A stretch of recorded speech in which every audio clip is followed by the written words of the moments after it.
Welcome you all in the series of special work related to the construction. So guys, in a previous lecture we just completed the definition of soaring, okay, and the condition where we use the soaring. Again, I just want to repeat the definition of soaring that can be helpful to understand the different types of soaring. So the soaring is a one type of structure, but which type of structure? A temporary structure, and that temporary structure is useful when we need to provide the support of any unsafe structure.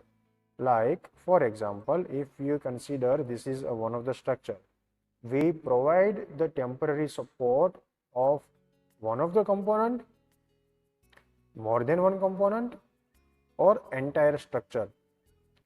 So that temporary support is called as the temporary structure, and that temporary structure is represented as the soaring. Okay, so in the single line, the definition of soaring is look like it is a one type of temporary structure that can be utilized to provide the temporary support for any of unsafe structure, and that structure is represented as soaring. So the soaring have mainly three types. The first one is raking shore, second one is flying shore, and the third one is dead shore. So in each and every lecture we just complete one of the types relevant to the soaring. So in today's lecture we just completed the first method or first type known as the raking shore. Now then, what is the meaning of raking shore? So the raking shore consists one or more timber sloping between the face of the structure, and that can be supported with the ground. That is, for example, this is the structure and I need to renovate or maintain or filling the crack of this wall. So what does the meaning of the raking shore? So I just provide the support of this wall and fix it with my ground. Suppose this is your ground. Clear? So if you done like this is the support and this is the ground. So if you done like this, then it is represented as the raking shore. Then the next point, from the different literature and from the different book, the most effective support that can be given to the raker. Now the raker, it is that particular component, inclined component, okay, so it is known as the raker. So what the different manual or different researcher said that the most effective support that can be providing for the wall is getting very much high when the degree of your raker to the ground, that means this one, okay, the degree of your raker to the ground is vary from 60 to 70 degrees Celsius. Now in past, either you are completing in 10th standard or 12th standard, we have one sentence for any of the condition, and that sentence is when you have 45 degree you get maximum advantage. Okay, so same sentence also used for the raking shore. If you have 45 degree, but it is not possible. So what we do right now, for the raking shore we almost providing 75 degree or 65 degree on an average for getting the maximum support for my building. And the next one is, if I need to cover more area, and that time I use wall plate. Okay, so these are the different condition in terms of raking shore. Now we just go with the actual things. So the next one is represented, what are the different component that can be used for the raking shore. So this is the figure or this is the example. So this is, for example, second floor, this is first floor, and you need to renovate this particular wall because of any reason, either there will be a crack or there will be a corrosion in the inner side, you need to fill out that crack, any of the reason. So this is the actual condition, and that condition is called as a raking shore. Okay, so we just go with different component.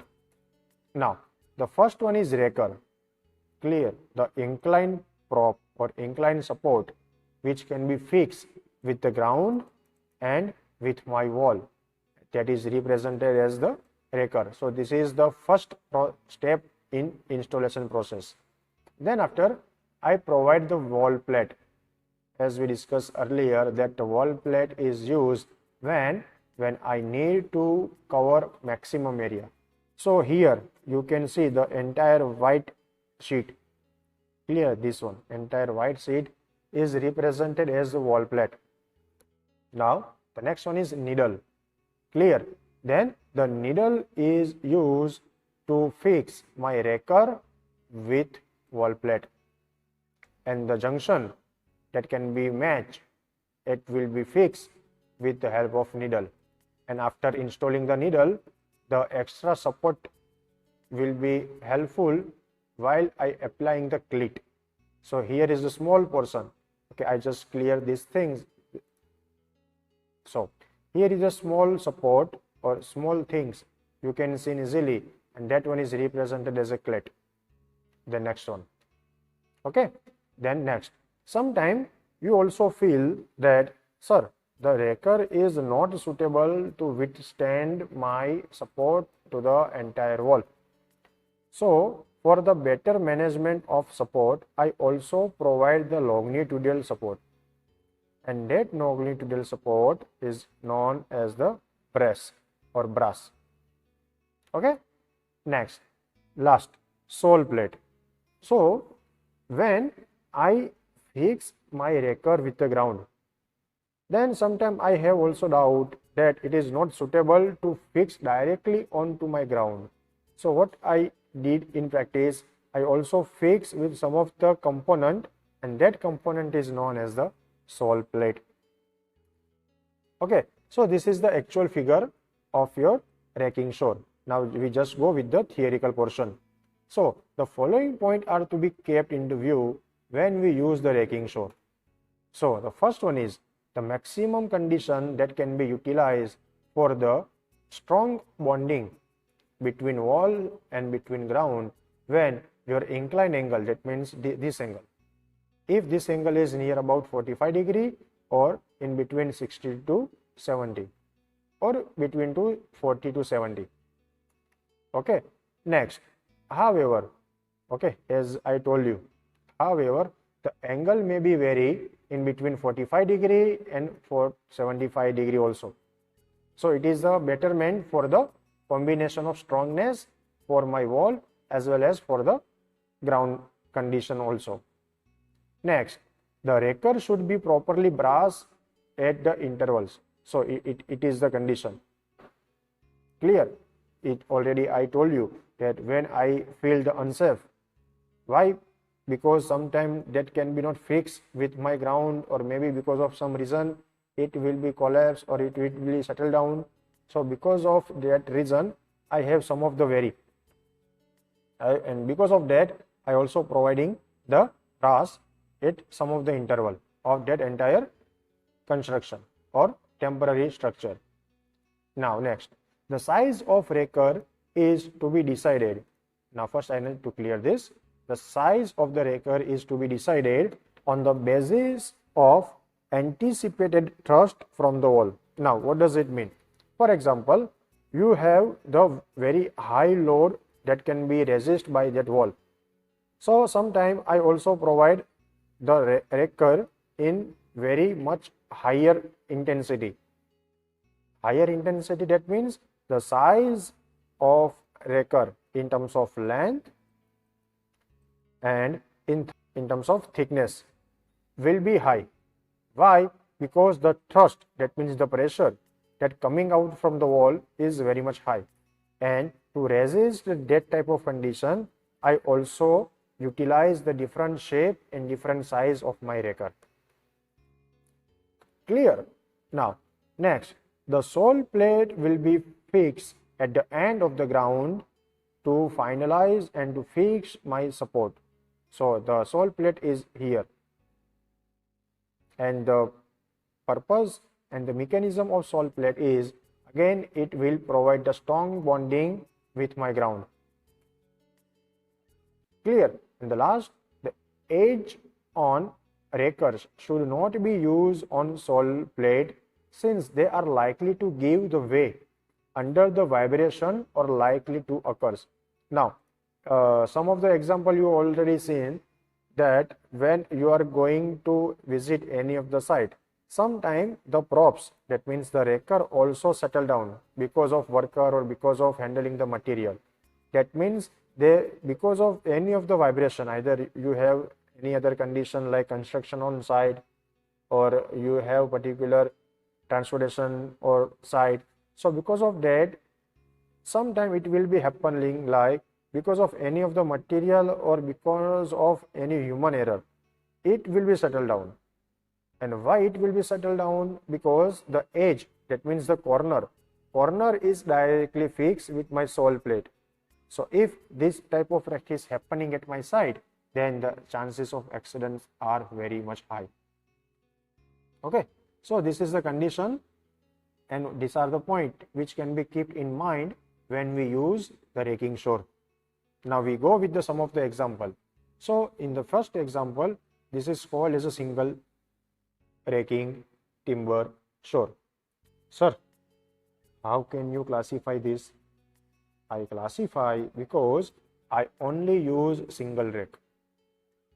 So the next question is like, depending on the condition and depending on the number of rakers, it is also different types of raking shore.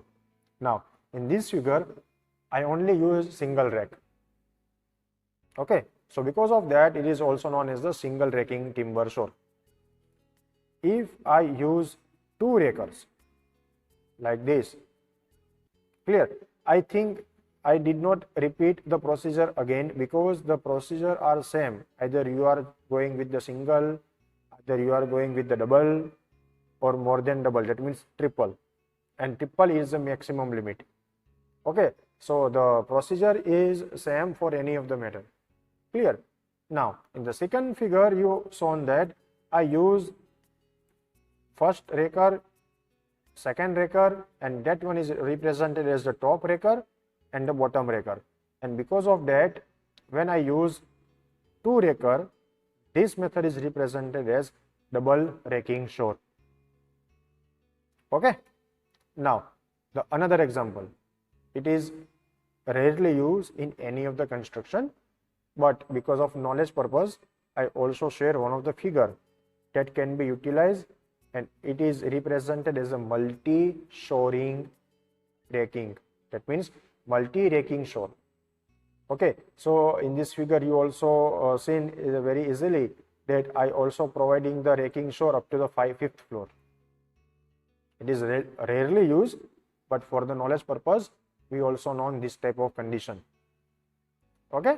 Now next, the simplest way of introduce the single raking shore and the double raking shore. So from this figure you can easily understand what are the different component, how it will be utilized, how it will be fixed with my any of the building.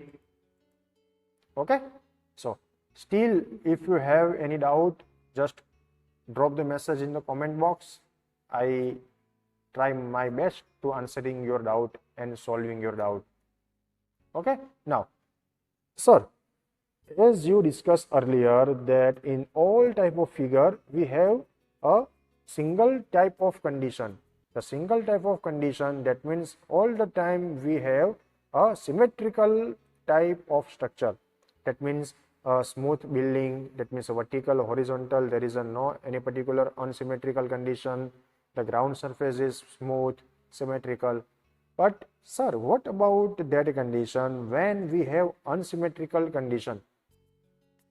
So during that we also utilize this type of technique like 1, 2, 3, 4 when we have unsymmetrical condition.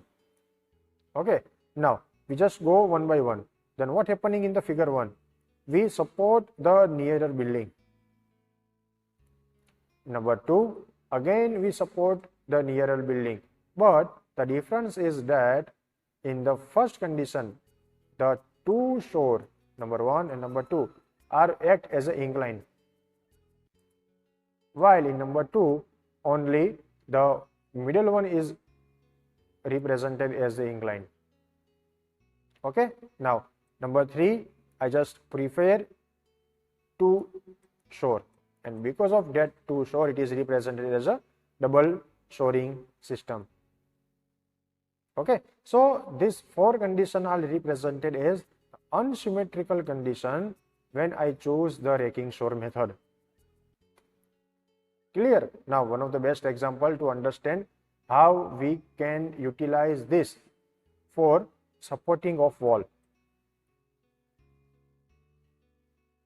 Clear? So we have this type of condition at the site when we use shoring for providing the temporary support to my unsettled wall or unconditional wall. And this is the another figure which is already discussed in the earlier stage and represented as the multiple raking shore. Again, I want to repeat that it is a very rare case when I choose multi-rake, that means multi-raking shore. Okay. Now, one of the best example for understanding the raking shore method. Okay, so you can see easily that I just provide the temporary entire support, this one, for providing the temporary support to my existing building, that means existing wall. Okay, so I think that's it for today's lecture and for the completion of the first method or first type of shoring, and that one is raking shore. For next lecture, we just continue with the second method, which is known as the flying shore. So thank you so much for watching this video.